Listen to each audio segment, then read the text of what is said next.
Vector product या सदिश गुणन, हिंदी में से बोलते हैं सदिश गुणन। वेक्टर प्रोडक्ट या क्रॉस प्रोडक्ट भी कहते हैं इसको, ठीक है ना, इसे क्रॉस प्रोडक्ट भी लिखा जाता है। तो दोनों ही नाम से इसे याद रखना है, तो मैं वेक्टर प्रोडक्ट, क्रॉस प्रोडक्ट या सदिश गुणन।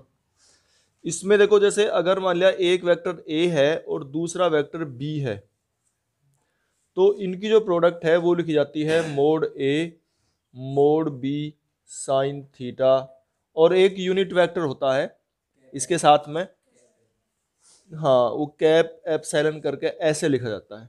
अब ये है क्या, क्योंकि ये यूनिट वेक्टर है तो इसकी वैल्यू तो इसका तो मोड 1 है, इसलिए इसे ना भी लिखो तो कोई दिक्कत नहीं है, लेकिन हमें पता होना चाहिए ये क्या होता है, कैसे निकलता है।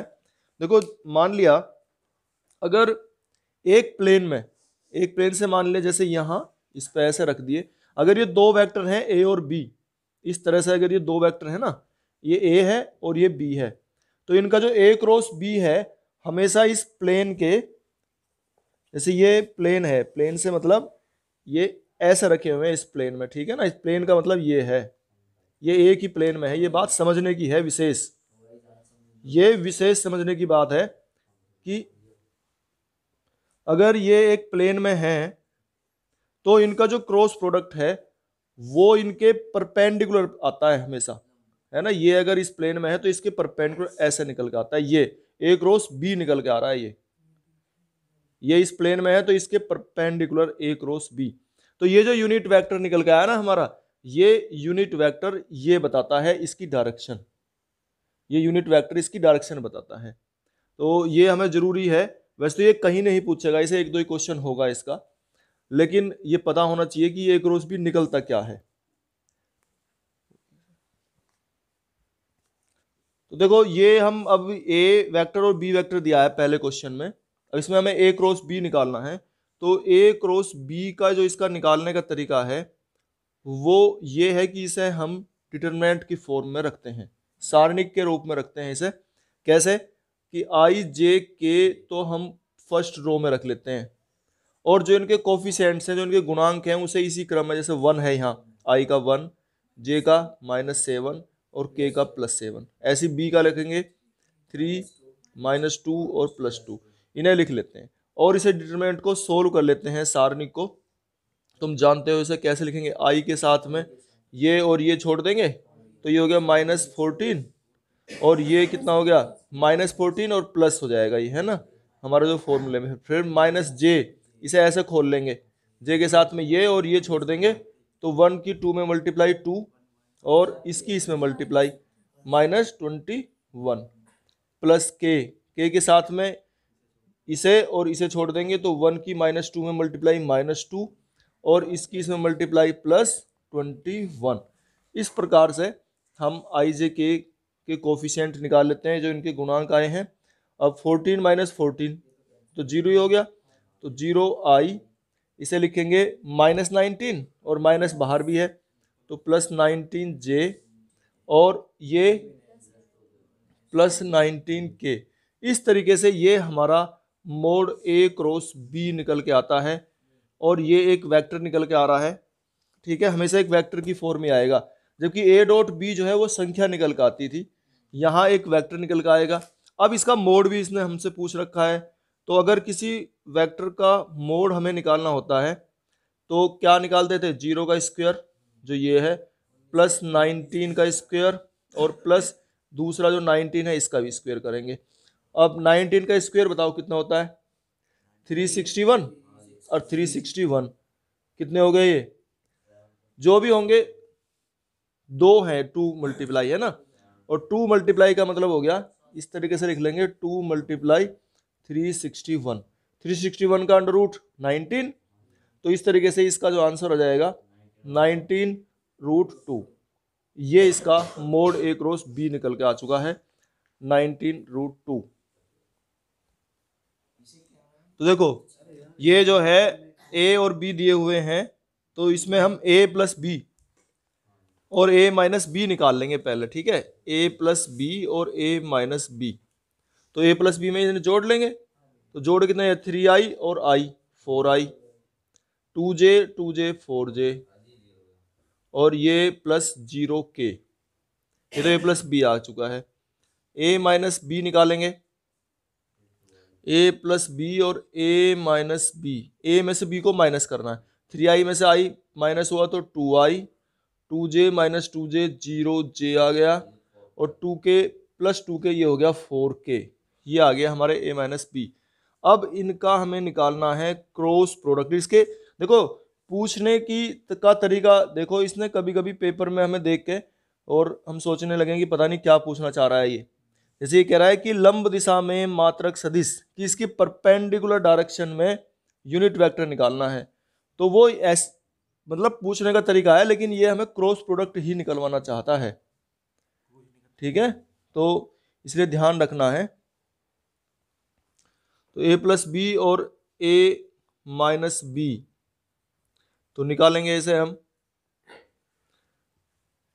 क्या बताया था कि इन्हें हम उस फॉर्म में रख लेते हैं, और ये आ गया हमारा 4 4 0 और 2 0 4, ठीक है। अब इसे आई जे के इनके कोफिशिएंट निकालेंगे, इसे छोड़ देंगे, 4 4 जा 16 माइनस 0, जे के साथ में लेंगे ये और ये छोड़ देंगे, 4 4 जा 16, और इसी तरह से के साथ लेंगे ये और ये छोड़ देंगे 0 और माइनस 8, ठीक है। तो ये आ गया हमारा 16i और माइनस 16j और माइनस 8k, ठीक है।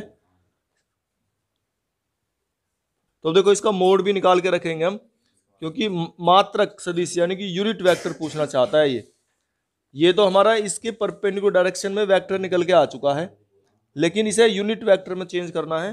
तो मोड इसका निकालेंगे, mod of a plus B और क्रॉस a माइनस बी, इसका मोड।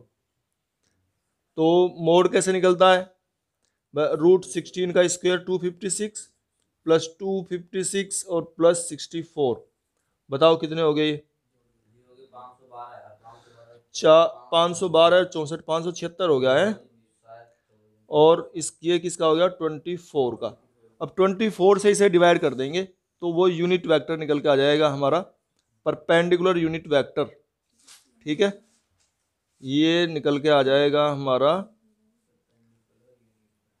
परपेंडिकुलर यूनिट वेक्टर, लंब मात्रक सदिश, जो ये पूछना चाहता है लंब मात्रक सदिश।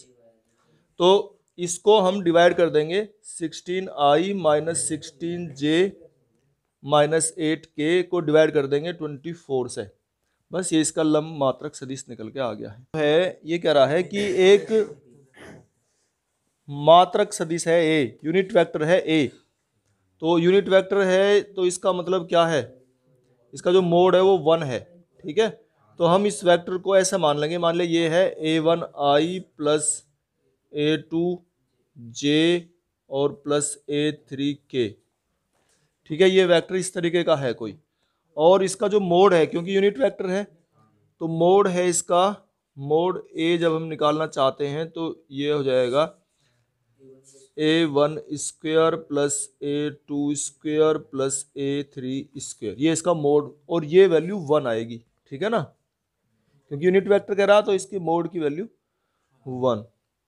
या हम ऐसा कह सकते हैं कि a1 square plus a2 square plus a3 square equal to 1।